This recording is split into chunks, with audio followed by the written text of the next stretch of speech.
The Trump administration is defending its decision to use an 18th century wartime law to deport hundreds of migrants to El Salvador.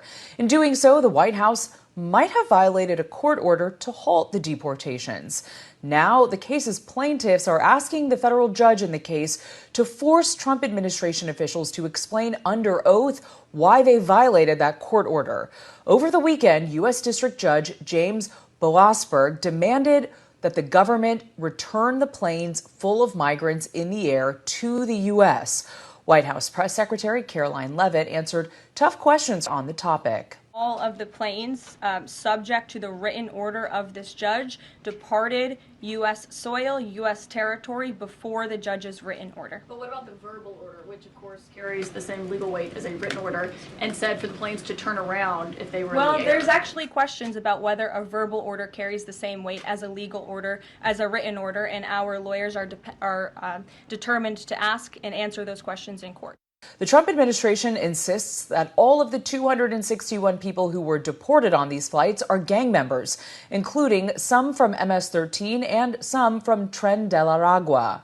We also learned that the U.S. is paying roughly $6 million to El Salvador to detain these people in a supermax prison.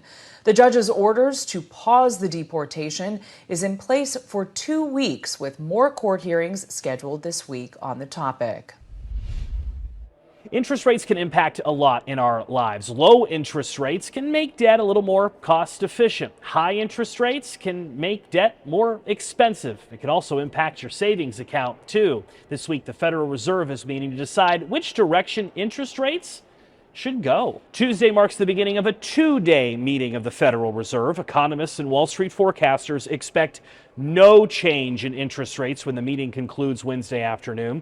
One reason for that is the current volatility in the American economy, which could see more tariffs instituted by President Trump in the coming weeks, leading to the possibility of higher prices. What Federal Reserve Chairman Jerome Powell says about tariffs, as well as the long-term health of the American economy, will be closely watched Wednesday afternoon during his press conference. Powell talked about the possible tariff impact earlier this month in Chicago. Everybody's forecasting some inflation effect from tariffs, so it's very likely that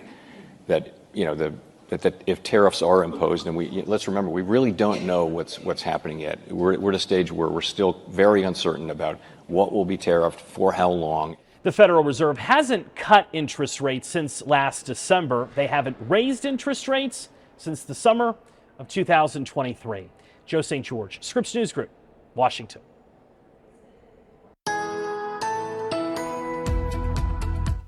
Well, it's 4:16. Thank you for joining us on this gorgeous day. We've got nothing but blue sky and basically cloud-free skies right now. And it's going to stay that way for the rest of tonight when we expect plenty of stars, but mostly sunny tomorrow with less wind. If you'd like a little more warmth with a little less wind, I think tomorrow will be even better than it was today. Today was a great looking day if you were looking out through the office window, but you got outside and you realized it was a bit chilly, especially this morning. But afternoon showers, maybe a few rumbles of thunder will be possible Thursday afternoon about this time, right into a windy Thursday, I should say. Winds will pick up on Thursday itself. But as far as pollen is concerned, some of you might be wheezing and sneezing due to tree pollen. There's usually a sequence in which these tend to explode. Tree pollen typically comes first. Grass pollen, you might be allergic to that too, usually can occur around that May 15th to June 15th time frame. But ragweed usually shows up in August into September and into the fall season. And we don't say goodbye to that usually till you get your first frost, when it's usually kind of cold. You could deal with mold any time of the year, but the pollen forecast will be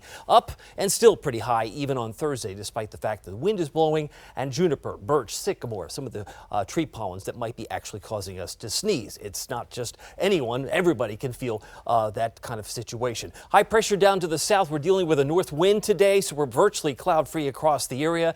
As far as tomorrow's planner, we're going to warm up. We're going to go into the low 60s by lunchtime tomorrow. 68 by the end of the day. Many of us will push or nudge 70, but 60 with more high clouds tomorrow. tomorrow night we'll have a beautiful sunset opportunity because of those high thin clouds. 60% chance of rain for Thursday afternoon. There's a PM there, and a 10% chance on Saturday, but it looks like a pretty decent weekend. In fact, we keep it nice and quiet through the time frame of 11 o'clock. Going into tomorrow morning, it's virtually clear again, but then some high clouds roll in by midday tomorrow, and a few may be widely scattered on Thursday afternoon. It's not until Thursday we start to bring in more of that cloud cover, but it's really in the afternoon we start to see a couple of these showers, maybe even a rumble of thunder in red here. This is 7 o'clock Thursday evening, so we may be dealing and have the need for the umbrella, certainly in the second half of that Thursday time frame. By the time we hit 11 o'clock Thursday night, it should start to wind down. Low temperatures tonight into the lower 40s, about 42 in the peninsulas, 43 south side. Tomorrow afternoon,